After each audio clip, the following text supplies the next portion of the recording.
السلام عليك يا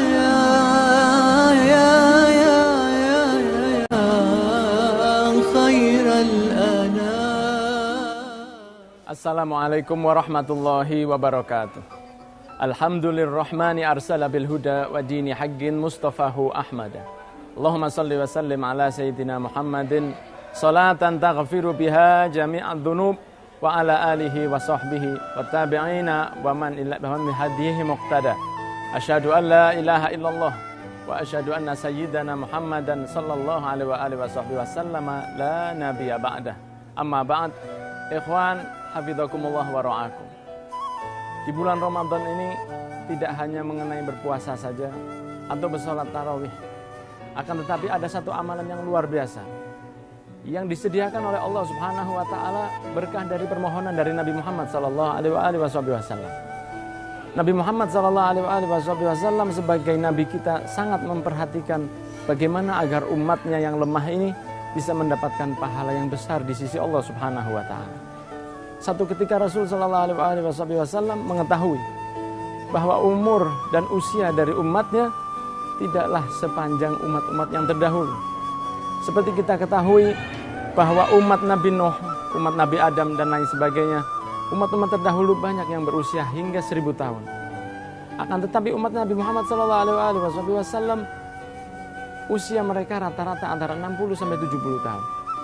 Maka ketika Nabi Muhammad SAW mengetahui hal ini, beliau berharap dan memohon kepada Allah Subhanahu wa taala agar diberikan satu amalan untuk umatnya, yang apabila umatnya mendapatkan amalan atau pahala tersebut bisa mengalahkan amalan-amalan dari umat-umat yang terdahulu.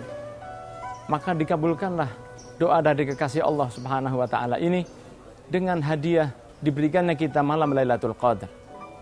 Malam Lailatul Qadar hanya berada di malam-malam bulan Ramadan, antara malam pertama hingga malam 30. Kita cari dalam satu malam ini, di mana malam-malam itu harus diisi dengan beribadah kepada Allah Subhanahu wa taala dan menjauhi larangan-larangan Allah. Pastinya susah kalau kita harus melaksanakan ibadah sejak ba'dal isya hingga subuh. Akan tetapi bukan Nabi Muhammad SAW, kalau bukan beliau yang memberi solusi-solusi dari bagaimana kita untuk mendapatkan pahala-pahala yang besar di sisi Allah Subhanahu wa taala. Maka dalam sebuah hadisnya beliau pernah mengatakan, man shallal isya'a fi jama'atin faka'annama shalla nisfal lail wa man shallal subha fi jama'atin faka'annama qala al-laila kullahu, rawahul Bukhari au kama qala. Beliau bersabda, barang siapa sholat isya'nya berjamaah, maka seakan dia telah beribadah separuh malam. Dan barang siapa sholat subuhnya berjamaah, maka seakan dia telah beribadah sepanjang malam. Jadi hadirin hadirat yang dimuliakan oleh Allah, alangkah indahnya kasih sayang Nabi Muhammad untuk kita.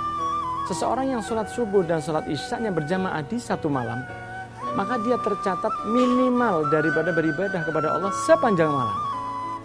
Bagaimana caranya untuk dia menjaga di sisa malamnya untuk tidak bermaksiat kepada Allah Subhanahu wa taala? Maka seseorang yang sejak malam pertama bulan Ramadan hingga akhir bulan Ramadan dibiasakan dirinya untuk sholat isya berjamaah dan sholat subuhnya berjamaah, maka dia sudah berhak untuk mendapatkan malam Lailatul Qadar, malam berapapun turunnya malam yang indah tersebut. Seperti yang kita ketahui bahwa malam Lailatul Qadar, Allah menyatakan dalam Al-Quran, khairum min alfis syahr, lebih baik daripada 1000 bulan, yang jika ditotal adalah 83 tahun 4 bulan beribadah saja.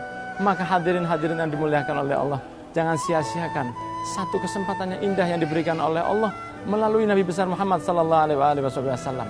Jagalah isya dan subuh berjamaah di bulan Ramadan agar kita bisa mendapatkan malam yang indah ini. Dan dengan ini kita berharap setelah datangnya bulan Syawal dan seterusnya, kita bisa sholat isya dan subuh dan juga zuhur, asar dan maghrib selalu berjamaah. Barokah dari puasa dan barokah dari malam Lailatul Qadar. Semoga kita semua bisa mendapatkan malam Lailatul Qadar yang indah ini, dan juga pahalanya kita berharap diberikan kepada orang tua kita dan keluarga kita semua. Wal afu minkum, semoga bermanfaat. Wassalamualaikum warahmatullahi wabarakatuh.